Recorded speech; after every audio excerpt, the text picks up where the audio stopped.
I still on?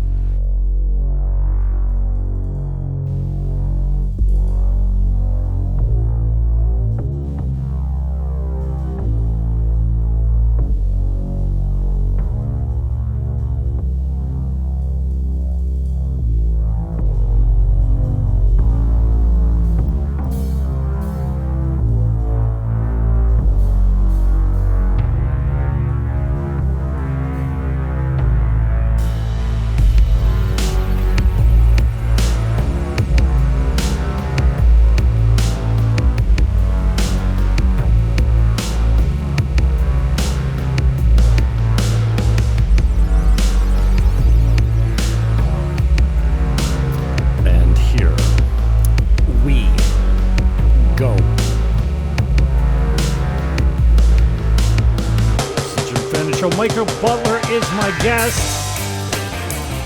We'll be talking saving women from human trafficking, publishing. He's a speaker and an author. Buckle up and welcome aboard.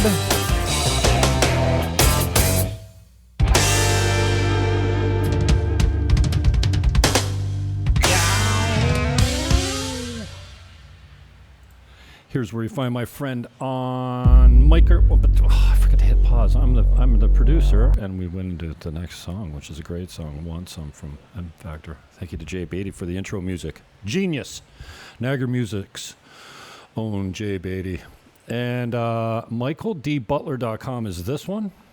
Beyond Publishing. And all the links are in the show description. Sign up for the newsletter. There you go. Beyond Publishing. .net. Here's where you sign up for the program and Beyond Publishing. 1040impact.org. And there's a couple of clips here. The clips are in the show description as well. And here he is on Twitter at Michael Butler Sr. Again, it's in the title. Wherever you're watching it, you'll know how to get a hold of him. And here's 1040impact.org on Twitter. Michael, how the heck are you? I know you're busy. We've been trying to plan this for a little while. I appreciate your patience with me as I canceled Great to be with you, Jim. Great to be with you. Yeah. We've been friends for a while. Yeah, I canceled last week with a migraine. I was in the sack. It blew over, and I'm feeling better now. And there's your face. So now you're actually on camera now. Michael, I know we're pressed for time. You got to be out of here by the top of the hour, and I'm good at keeping my people on time normally. So let's just dive into. I'm more interested in who you are as a man, how what your upbringing was, and how. And we'll quickly take as long as you want. Tell us all about your lineage, your history. How you were brought up, what you were taught, and then we'll talk present day issues. Well, I think as men, we're always evolving, right? Here we are in 2024. I've got 4 grown sons, 34, 32, 30, and 28. One of them has a birthday that throws me off. So that's what I'm sticking with. I think that's where they're at today. And, time flies. But I think growing up on the farm in Oklahoma, you learn some things. I learned some work ethic from my parents. It's just me and my brother and my dog, my German Shepherd, Joe. And there weren't a lot of kids around. Within a nine miles, we had a 4-mile square where we lived, where there were 2 other boys that we'd play baseball with and spend the summer with. But for the most part, it was working in the garden. We needed to get the chores done in the garden before we could go play baseball or go swimming with friends. And that was the thing. You had to be home for dinner at dark. You didn't have cell phones. And during school time, I was just a nerd kid from Oklahoma with my library card maxed out. I would steal my brother's library card so I could max out his library card. And it was a school librarian when I was 11 gave me a book by an 11-year-old kid that really changed my life. Jim, you might say, what's the name of that book? I don't know. I don't remember.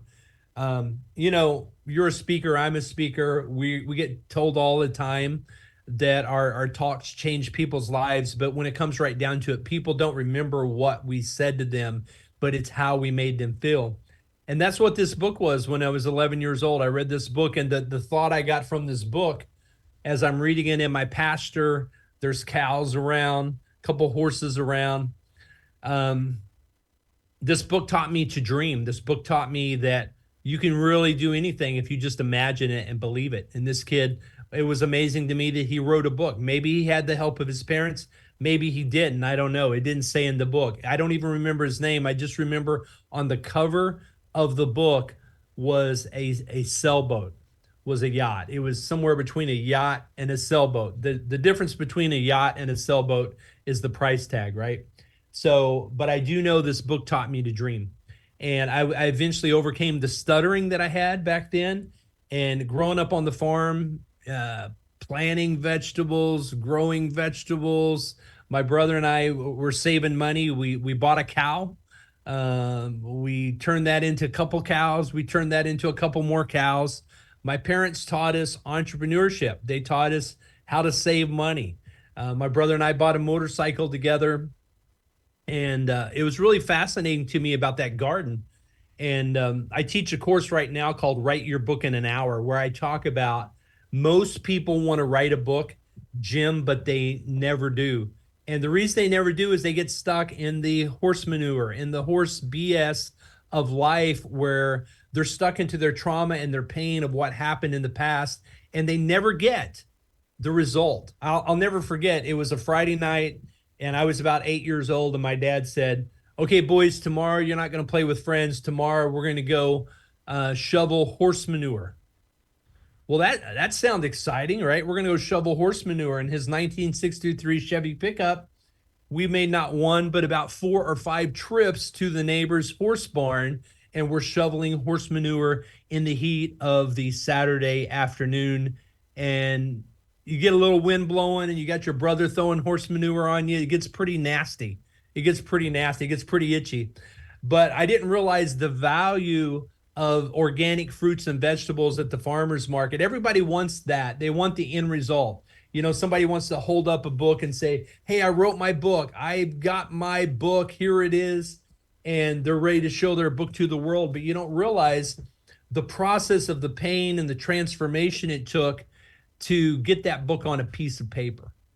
You know, and some people never get published because they can never get past their pain, and they are staying stuck in the horse manure, and nothing ever good comes out of their pain. They never transform it because they stay stuck in the past. Interesting. So, what was it about? How does this cross over into, saving women in third world countries? Like, how they seem diametrically opposed.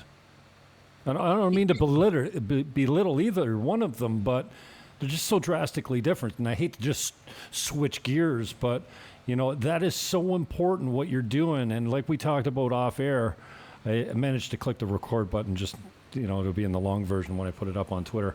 That's always helpful. That's great. Yeah, but I'm fascinated. Like, there's things we do for money. I do real estate for money. I'm pretty good at it. I've been doing it a long time, and I feel comfortable there, but it's not like my purpose, And I shared with you, I took a teaching job down here. Wow. Did I feel like the kids just lit me up. And finally, I'm like, okay, God, I see what you brought me to the Dominican Republic, because it kind of wasn't, my free will brought me here, but like it had nothing to do with me almost. It was way outside of me.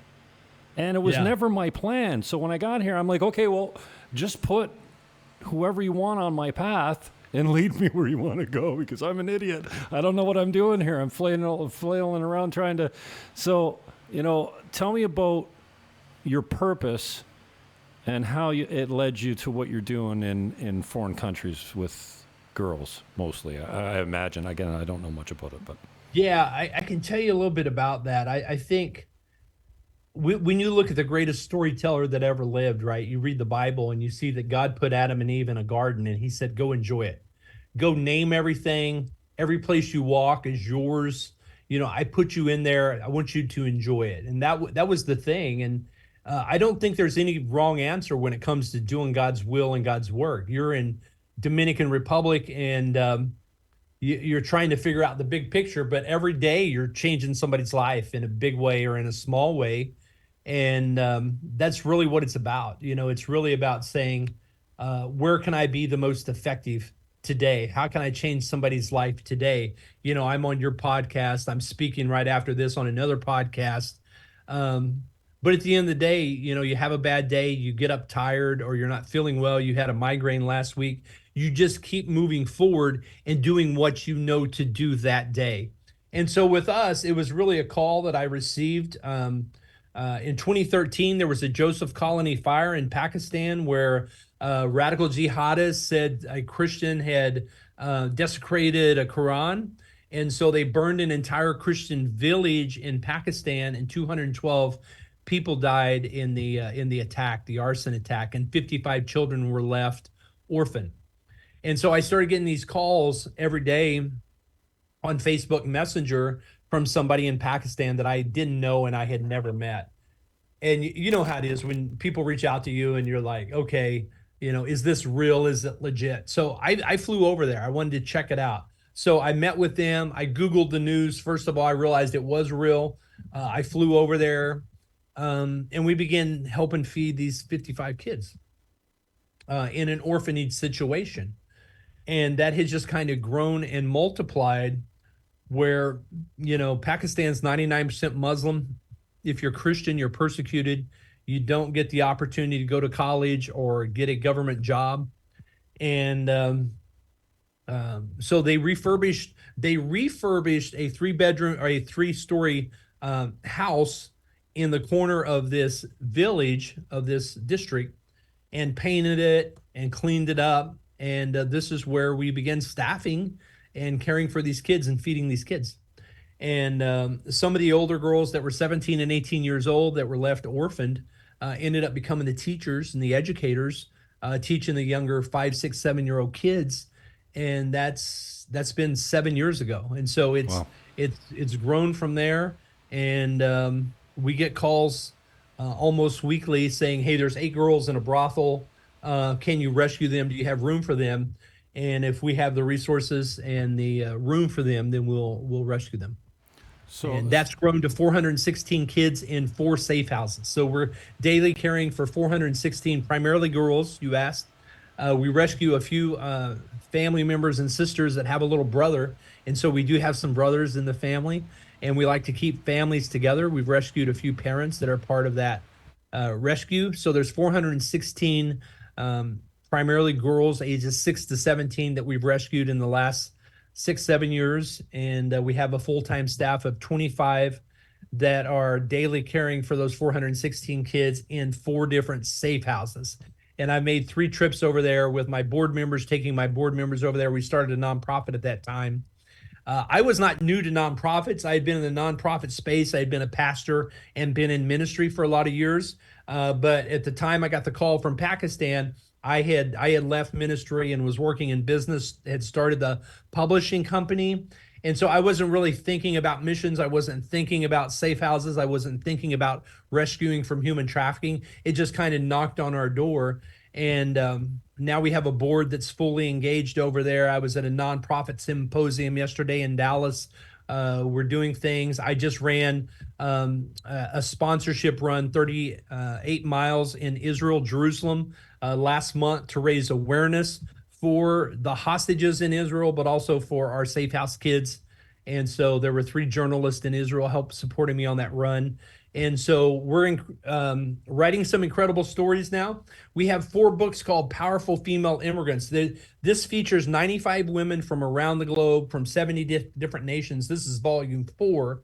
And at powerfulfemaleimmigrants.com, it tells the story of women who came to the U.S. as immigrants. It's always been amazing to me, women that come here as immigrants that don't have anything, they don't know anybody, they don't have any money, and they come to the U.S. and a few years later, they're wealthy, they're worth millions of dollars, they've started a couple companies, they're hiring people, they're running nonprofits. And so we have 95 women featured in these 4 volumes, and we have our first volume of The Immigrant Men, and these are men that are equally doing amazing things, that are coming here against all odds to create their own story, to change their trajectory. For example, Patrick Bet-David, we feature him here. He sold his company. He's originally from Iran. He sold his insurance company for $300 million 2 years ago. He's now part owner of the New York Yankees, and he's an outspoken advocate for freedom and liberty, and he's featured in The Immigrant Men. So we've got some amazing stories like that.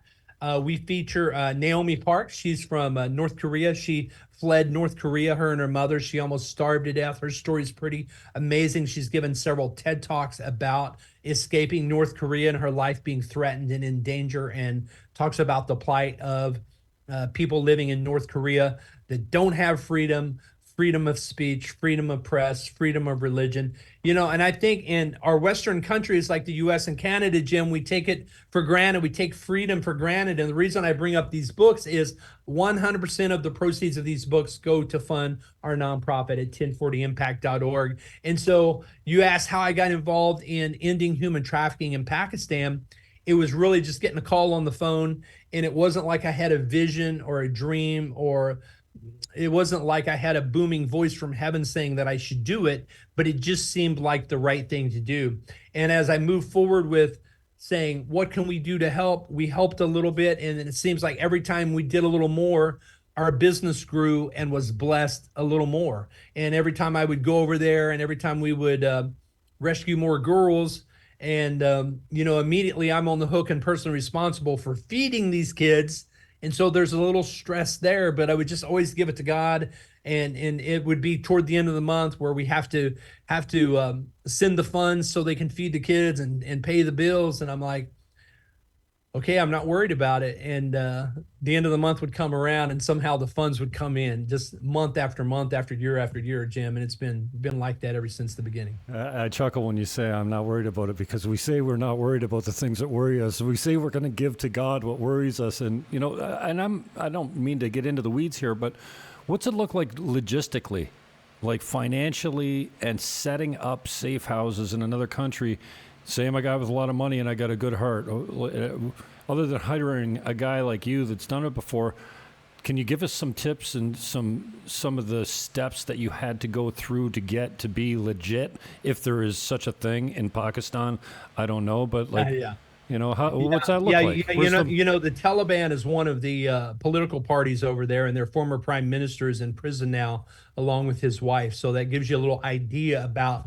In fact, I was going to go back in October, but I'm going to wait till after the election, because it's just not safe to go. Last time I was there, it wasn't safe. The Taliban was shutting down roads and burning churches. And on top of that, I didn't mention our team on the ground has started 221 churches. So if you're really going to make a difference in a country like Pakistan, it has to be a spiritual solution. It can't just be throwing money at a problem, because it's not going to change. If it doesn't change people's hearts and their minds, it's not going to change anything about the nation. So logistically, what it looks like is we are a nonprofit, a 501c3 based out of Texas, and we accept donations from individual givers, corporate sponsors, and churches who write us checks. And so if anybody wants to donate and give, it's 1040impact.org. If you want to see our current projects, you can go to Give Butter, givebutter.com/1040. and see what our current project is. It's actually called Beat the Heat. We're putting in 2 air conditioners in 2 of our biggest safe houses, because it's 120 degrees Fahrenheit. And you can help me on the Celsius there. It's off the charts, very hot. What is that, like 36 degrees Celsius? I don't know. I'm all American dollar and I'm all Fahrenheit when I stepped off the plane. It's super hot. So we're doing a campaign this month called Beat the Heat. A lot of those funds have come in. We're still close to our goal of 2,400 US to put into those 2 air conditioners and refrigerators into 2 of our biggest safe houses. We own all of our safe houses. We're about to have our 4th and final safe house paid off. So these are deeded piece of properties that we own. We're in the process of getting recognized by the government of Pakistan as official safe houses, so that we're not going to be hassled or given problems by the Taliban. We're going to be recognized. It doesn't mean we were going to receive any funds from the United Nations or from Pakistan, because they give to Muslim nonprofits first before they would give to a Christian-based nonprofit. But it's just really legit. We're working with the University of Stanford in California to get recognized by Pakistan's government as being an official safe house. So that will help us get more large donors and big checks from big philanthropic organizations that like to write big checks, because we're working with a lady who's got her PhD from Pakistan, and she's worked with the government of Pakistan for a lot of years, and now she's working in conjunction with Stanford University to help us to get recognized. I don't mean to get immediately political with you, but it is kind of my nature.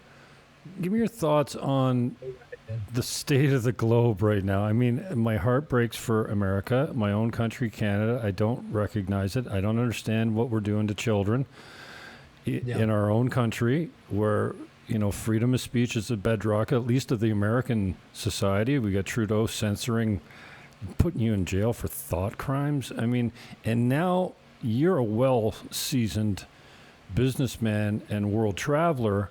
This idea that we're oppressing our women somehow, or we need to pay reparations for something for an 80-year period of history that, I mean, slavery's been, it's still slavery's is more invasive of the human spirit on the globe now than it was when the Americans had it. Anyway, I just appreciate your thoughts on, we think we've got it so bad. I'm in the Dominican Republic, and I just can't believe, if there's one lesson I've learned down here, it's that people still love each other in this culture. You see strangers with their arms around each other on the corner, busting balls.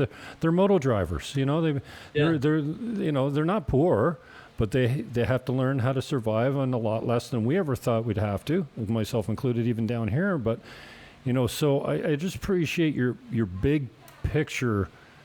The pendulum seems to be swinging radically left, and we're doing some absurd things to justify it, including burning churches down to the ground, especially in my country. There's been 40 or 50 Christian churches burned in the last few years. And I don't know, just give me your high-level, low-resolution kind of look at the world today, if you don't mind.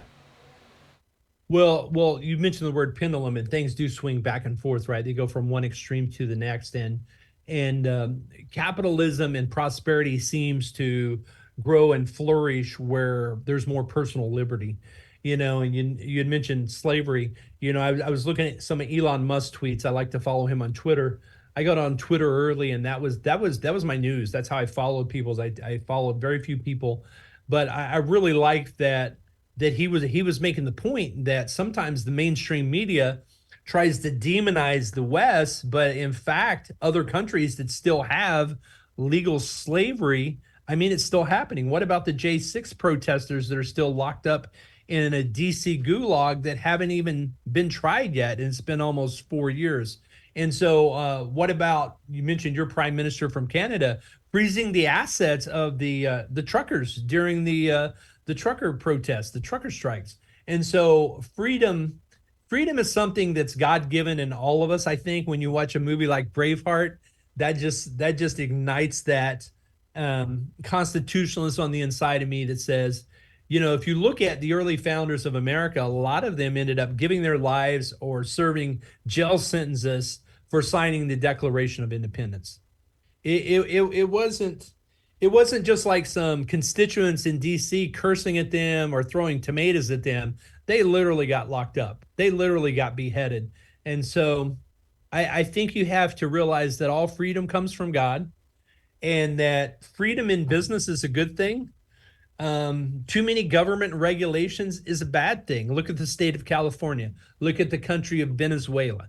Look at the country of El Salvador that's coming back to life after just a few years of their president going after the cartels and locking them up. Look at Argentina is flourishing in the first term of Javier Milei, who is the Trump of South America, because he literally nixed all the government BS agencies that were just sucking the money from the people. I mean, the guy's out there campaigning with his chainsaw, right? And he says, this is what I'm going to do with taxes and with government fluff. I'm going to get rid of it. That's what he did. The World Economic Forum, a lot of people thought COVID was going to be the end of freedom.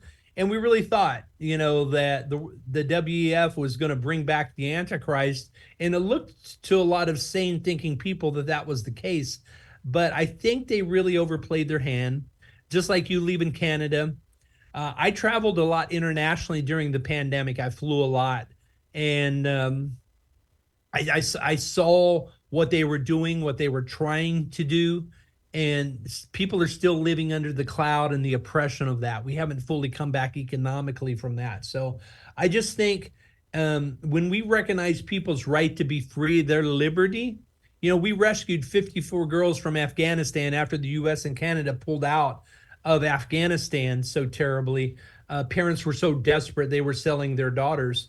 And we were able to rescue 54 girls and bring them to our safe houses and give them a new life, a new identity, and prepare them for life. Because not only are we feeding them and educating them, but we're teaching them skills that they can do to be employed for life and not have to go back into trafficking. So to answer your question, some people say I'm not political, and I say it's not about politics, it's about freedom. It's about life and death is really what it's about. And if you don't stand up for what you've been given, and if you don't protect yourself, I'll never forget, Dad taught my brother and I how to fight. And some parents haven't taught their children how to defend themselves, and they don't know how to defend themselves or that they even should defend themselves. And it's not that you're out there looking for a fight, but you know how to protect yourself when you're threatened. And as a nation, we've been bullied. China balloons have flown over. Now we've got the Russian Navy is over here in Cuba, just a few miles off the coast of Florida, threatening us. And the mainstream news media is silent on it. They're not even talking about. Most Americans don't know that the Russian Navy is parked off the coast of Cuba. They don't know that. You know how I was made aware of it? A client that I've been talking to down here in the DR. I mentioned, obviously, I'm selling real estate. Did it for 30 years back in Canada. He's a guy that I click with. I can't wait to have a beer with him. And he called me. He said, Jimmy, I got to get out of here. I'm coming to the DR. I'll let you know as soon as I book my flight, but I got to leave this country. He's in the States. Can't remember what state he's in. Doesn't matter. It's the same everywhere, it seems like. This immigration thing, man, we're going to pay for that. I say we because I've got friends and family in all over the States, and you're only seeing the tip of the iceberg now. I can't believe what's happened. But anyway, he said, I got to get out. I got to get out. And he was the guy that said, the warships are coming, and there'll be a nuclear sub there soon, and call it flex or whatever. I know it's an exercise. And then Trudeau sends a frigate down for a ceremony to celebrate our relationship with Cuba. Of course, he's rumored to be Fidel Castro's illegitimate son. Yeah, of course. exactly. But that's how I found out about it, and I am every day more surprised why more people just don't leave Canada. But I recognize I was very fortunate. I was in a position that I could pick up and go. I don't have any children yet, and it was not easy, but I didn't have some of the ties that were keeping some of the people there. But it almost seems like they put us through kind of like a test run, because at Canada they closed the borders. Then they said you couldn't travel if you're unvaccinated. That's when I got out before that happened. Couldn't take a plane, train, or automobile. Well, a private automobile, but not a federally regulated automobile like a bus. You couldn't be on a bus if you weren't vaccinated. So I got out quickly, but yeah, I'm surprised that more people haven't just jumped ship. But the practice run, he set up these hotels so that when you got off your flight, they put you in a hotel that was triple the price a normal hotel in Toronto would be, run by the government, to quarantine you. And most people didn't know. All you had to say is, I'm not going to your friggin' hotel. Well, we're going to write you a ticket. Well, write me a ticket. I'm not going anywhere with you. I'm going home. Yeah. No, you can't. You got to stay in one of our. Like, did this really happen? It almost seemed like a test run. And what broke my heart is, I saw it coming. I'm not even that bright. I saw that the old and fat were dying and the kids were good. We saw that. We saw the data. And the data was positive tests. And we know the PCR tests. Those weren't medical cases.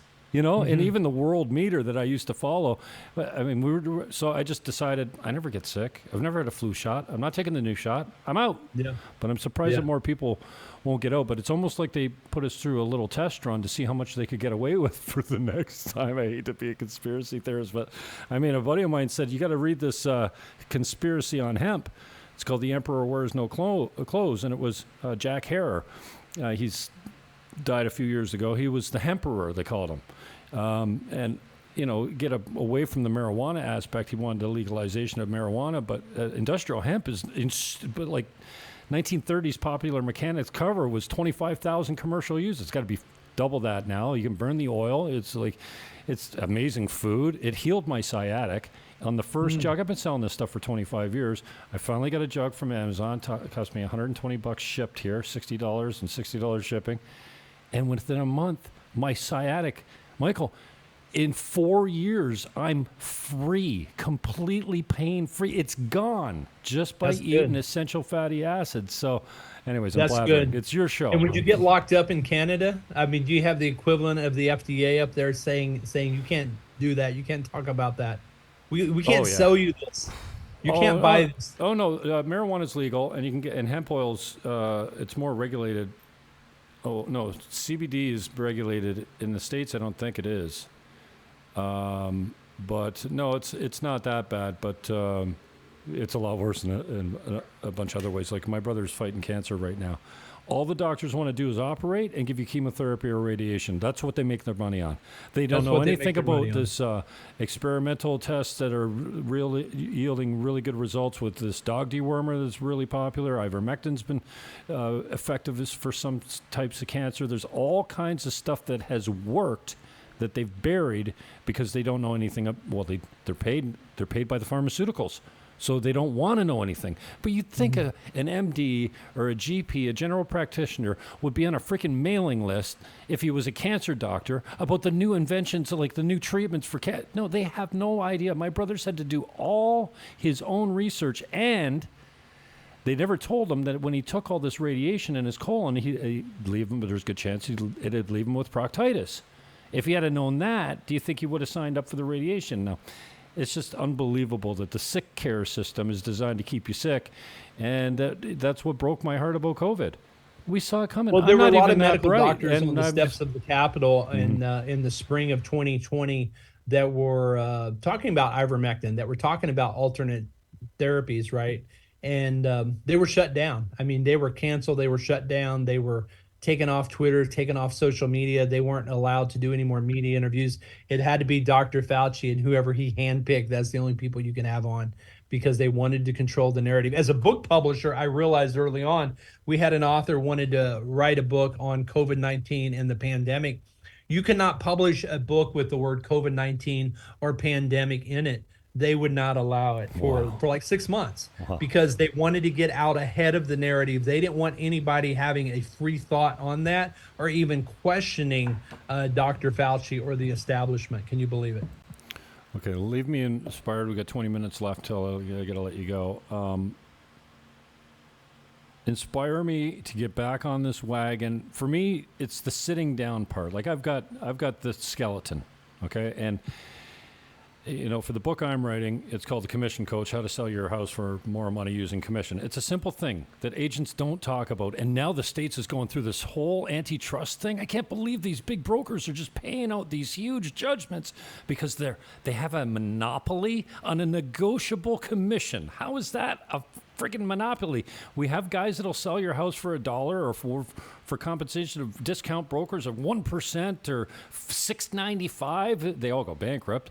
But I can't believe what's going on. So I've got this thing. And I was going to give it away in videos, and I was just going to coach agents, the commission coach, how to get all your listings at more money. And then so what I did is I made 20 video topics with 5 points underneath so I could hit 20 free videos that would, because you're still going to need my coaching in the field. Just because you watch videos on it doesn't answer all the questions that, well, what happens if they say this? You know, they're going to need the coaching. And then one day I put it in columns by mistake. And I'm like, oh shit, it's a book. And no, it's not just for agents. It's for anybody that's selling a house. If you offer a higher commission and you get it, you got to pay it. If you don't get it, then you can negotiate later when you have leverage. It's easy. So I'm coming along organically here in my own speed, and I got a check coming up at the end of July, because money's been a problem. I've been surviving, but, I'm not throwing money around like, so anyway, inspire me. What do I need to do? What's anyone need to do? How easy is this? I get I love the hook, how to write a book in an hour. Man, I don't know how many hours I've sat at the computer frustrated because you know what I want? Here's my fantasy. And I found somebody, an American down here, that told me she'd do it for $5,000 American. She'll do a 3-hour interview on the topic of the book. I give her a table of I give her my table of contents, the little bit that I've got written down about the book, and between that and that, she can put my personality into a book and ghostwrite it for me. I'm like, oh, and then a buddy says to me, Jimmy, put it into AI. Inspiring me about how easy this is to get started and get it out. I want it done by the end of the year. It's half over now. Yeah, we're running out of time. Well, the number one reason people write a book is for credibility. For a coach, a consultant, a realtor, a pastor, we're all in sales. You're trying to get people in heaven and out of hell. You're trying to get people to list their house with you. You're trying to get people to hire you as a financial advisor, or in my case, you're trying to get people to hire you to publish a book or ghostwrite a book. So at the end of the day, it comes down to he who has the best knowledge that's Googleable, able to be found on Google, is going to win. So, the future belongs to those who get there first. I'll give you an example. In 1907, Oklahoma, the state I was born and raised, I raised my kids in, it was opened up through a couple of land runs. So the famous term boomer sooner were the people that snuck in the night before, past the 6 a.m. When the shot was going to be fired. They went in and they found the best land first, and they homesteaded on that. And they squatted on the land, and that's where they build their homestead. So they picked the best land. So the early days of the internet were like that. If you want to be found for weight loss, or if you want to be found for financial advice, or if you want to be found for marriage advice or dating advice, whatever the keywords you wanted to be found for, because the internet was like the wild, wild west. And so that's the way it is with books. So I wrote my first book idea to bestseller in 30 days about 10 years ago. And I combine all the aspects, the frequently asked questions I get from people on how to write a book. What do you put on the back cover? How do you do the table of contents? My most popular chapter is how to write a chapter in 20 minutes. And it's all right here in Book Idea to Bestseller, which is available everywhere. But I wanted to put it into a course, because my course is called, which during the pandemic, I taught hundreds of people how to write their book in 60 days. But it really came down to this point, Jim, was really at the end of the day, you can write a book in 1 hour, because it's a matter of making a decision. Like when I ran my first marathon, I'll never forget, I had ran across my bucket list items in a notebook like this when I was 39 and a half. And I had written down the things, my goals for myself that I had written down when I was like 20. And here I am 20 years later, 39 and a half. And one of the things I was going to do by the time I was 40 was to run a marathon. Well, that day I said, here it is. It was like now, it's like June, and I'm like, we're 6 months into the year. I'm going to run a marathon by the end of the year. And I Google it, and I'm living in Tulsa, Oklahoma, and I'm realizing the Route 66 marathon is November 18th, 2008. And I did two things that day. One is I went to social media and I said, 6 months from now, I'm going to run a 26-mile marathon, and I'm going to finish, and I'm going to make it happen. And so I posted it to my social media. I put on my running shoes. Now, granted, I'm a couch potato. I had not been doing any exercises, going to the gym, and I figured I could go out and run a couple miles. I go out and I run a block, and I'm out of breath. I feel like I'm going to die. And I'm thinking, I'm just having a bad day. I'll try it tomorrow. Next day, put on my tennis shoes. I go a block and 2 mailboxes I want to call 911. So I go home that day and I Google running shoes, and I see an ad for a running group. And I joined the running group. So I did two things. I got public with my commitment. That's what the preacher says do, right? If you're going to raise your hand, you got to come forward, go public with your commitment. Otherwise, it's going to be too easy to stay stuck in your past, right? You got to make a public confession of what you're going to do. I'm going to write my book and publish my book. I'm going to run my marathon. So all throughout the pandemic, as I'm teaching hundreds of people how to do this, because I had been selling the course for $1,200 pre-COVID. And I've been so blessed during COVID. I said, I want to give back to people. People are stuck at home. People are going to want to write their book. I'm going to help these people write their book. And so we helped hundreds of people write their book, helped a lot of those people publish their book during the pandemic. But it got down to this point was if people couldn't wrap their head around and come up with the title, the subtitle, and the back cover content within 1 hour, they're never going to do it. They are never going to do it because a goal session is a spiritual session. And when you write it down, you're not writing down a bunch of BS. You're really thinking about, this is a goal I've had since childhood. This has been in my mind since I read that book by the 11-year-old kid that I was going to write my own book. And I used to look up and tell my brother and my dog as those planes would fly that one day I'm going to be in those planes and flying all over the world, speaking to thousands of people. So that was one of my written goals. What are your written goals? One of my written goals was to have a house paid for by the time I'm 30. Run a marathon by the time I'm 40. I had these written goals, but it wasn't until I revisited them, and it wasn't until I made them public, right? And so what we do, and I've been teaching the last few years now, is if I got 20 minutes with a group on stage, my talk is called How to Write Your Book in 20 Minutes. And if I've got 60 minutes, I do a webinar every month called Write Your Book in 1 Hour. You can go to beyondwebinar.com.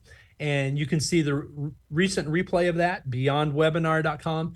And I think I teach you in 45 minutes how to write a book in 1 hour, because it comes down to me hitting your hot buttons, me helping you make the decision, me helping you go public with it, and me helping you craft the title and the subtitle and the back cover content and the table of contents in 60 minutes, or in that case, 45 minutes. And then it's a matter of you just sticking with it, because I give you the course, and I'll give you the link, Jim, for the show notes. You can put it in the show notes. Write Your Book in 1 Hour. Watch the videos in the order that I set them up. My first segment is on CBS New York, where I talk about this. And then I break it down with how to get celebrity endorsements, how to come up with a subtitle, because the subtitle is not just for the reader, it's for search engines. Okay, what do you want the book to do for you? Is it to get you more customers? Is it to get you more stages? Maybe it's to get you more media interviews. Maybe you want to work from home. Maybe you're burned out with corporate and you want to transition into work from home. You need a book to launch that properly. So we decide, what is the book going to do for you? And then who is the reader of your book? And then I show you how to determine what your reader is reading right now and what podcast they're listening to. And I teach you this in 1 hour, and then I give you the video course so you can do it yourself. And then you get a free consult with me. You get my calendar link where you can jump on, and you get a full hour with me where you can ask me any ideas about your book idea, and I'll shoot straight with you. I'll be honest with you and give you the feedback on who's going to buy your book. And do you want to sell any copies, or do you want to really change people's lives? Awesome, man. Well, I really appreciate your time. Yeah, all those links should be in the show description, including the videos. They're probably not in the correct order, but yeah, it's great to talk to you, man. I hope to pick you up. Maybe we can get in depth a little bit more the next time into the intricacies of what it is you're doing in Pakistan. Are you going to any other countries? Or how many countries are you in right now? I know Pakistan you mentioned, but where else? I'm glad you asked that. So on the publishing side, I've got authors in 66 nations, and I have been to 8 nations this year so far. Israel, I've been to Malaysia. We've had 2 events in Singapore this spring, and then I've been in Thailand twice this spring already, and I'm going back in August. So I'm actually doing I was speaking in Bangkok at Rhema Bible College in February. And one of my friends from Bible college, he and his wife moved to Bangkok to start a church and a Bible school 38 years ago. And so I went and visited them, and they're just doing great. Their church is blowing up. They've started multiple churches in other countries, in Myanmar, in Cambodia, in Burma nearby, and Malaysia. and Bible schools and churches. And so they really need a lot of help. I'm going to be doing some volunteer work with them and supporting them. But I'm also going to be basing the publishing company there and opening an office there for the publishing company. And then also setting up a media company where we'll actually take content, gospel content that we can syndicate into closed countries that are not open to streaming the gospel. And we'll stream the gospel in the countries like North Korea and China. So awesome, super man. excited about Whose that. show are you doing next? Can you tell us? What am I doing next? Yeah, you're doing the somebody show. else's? Oh, the C-Suite Network. Yeah. Okay. C-Suite Network. It's a. In fact, they asked me to consider opening Asia for them because they didn't know I was going to Asia until I spoke to them yesterday. The C-Suite Network. It's started by Jeffrey Hazlett. It's a pretty much global, but primarily most of their members are in the U.S. They support the the C-suite founders, CEOs, CFOs, CMOs, COOs that are startup companies, company startups, and they have a lot of Fortune 500 companies and a lot of startups in there as well, technology and different industries. And so it's just really peer-to-peer networking and supporting one another in the startup, the funding, and the growth of the company. Awesome, brother. Thank you for your time. I'll keep you on time so you can make sure you get the mic check on your other show. And yeah, let's do it again. And when we got a couple hours, I know that might be asking a lot for a guy like you, but Tim, it's great to see you. And Yeah. I definitely want to come see you in the Dominican. I've been down there a couple times. I want to get back. And next time I come back, I would like to stay for like a week because it's always like I'm coming through on a cruise and you only get a few hours to even hit the beach. You need a and you month. don't get time to explore the country. You need a month, and I got a place to put you up cheap. You don't have to worry about expensive hotels or all-inclusive or anything like that. I'm on the North Shore, though, so don't fly to Punta Cana. Fly into Puerto Plata. Okay, sounds good. Right, We'll good do to it. see you. Thanks I so love much. you, Good my to see brother. God bless. We'll see you the next time you jump on Ziegler's Monday morning gig. That's right. That's right. So I'll be jumping on there on you'll be on there Monday morning. I'll be on there Monday night from Bangkok. So All right, brother. Good seeing you. we'll see you. All Bye-bye. right, cheers. Michael Butler. If you need them, show description, links, show notes, and links in the show description. I don't know. Anyway, I'm getting out of here. Let's run through Michael's.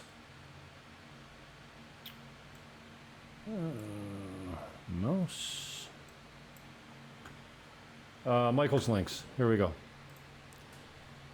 MichaelDButler.com. Let me see if I can get this better for you. What are you doing? Oh my gosh. I need a producer. So much easier when I just had to, run the mic and press the mute button. Oh, it's already there. Okay, you don't see my links tab. And okay, maybe I can show you this way. Here's the links tab. MichaelDButler.com, BeyondPublishing.com. There's a place you can sign up there. GiveButter.com/1040impact. And I'm going to put this link in the comments right now. This is the YouTube video. CBS interview. It's 4 minutes long, not even. Love that hook. How to write a book in an hour. Obviously, you're not writing the book in an hour, but it's a play on words. I love it. It's genius. Beautiful. And here he is on Twitter. I'll put it in the comments right now. Michael Butler SR is in senior.